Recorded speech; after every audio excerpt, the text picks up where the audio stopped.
Molt benvinguts. Avui l'equip de País en Ruta es troba a Celrà, a la comarca del Gironès. Caminarem per aquest entorn natural preciós, descobrirem torres, fàbriques, molins... Història que queda encara per desenterrar, I també anirem a l'escola de dansa.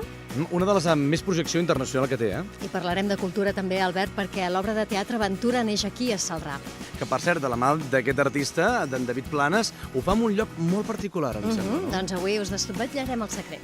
Farem les millors rutes del Ter i de les Gavarres. I també menjarem alguna cosa, Albert. Sí, coneixerem Què els tastarem? productes de quilòmetre zero de la zona, que n'hi ha molts. També. I de la mà de grauonline.com, què tastarem? Un petit tastet que ja veuràs. Ahà. I de la mà de Girona Excel·lent provarem els formatges La Balda, molt reconeguts aquí a la comarca del Gironès. També hi haurà música i tindrem...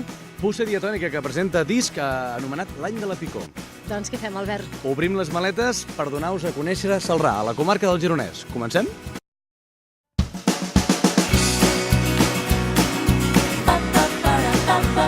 Som un país en ruta, mira que és una sola.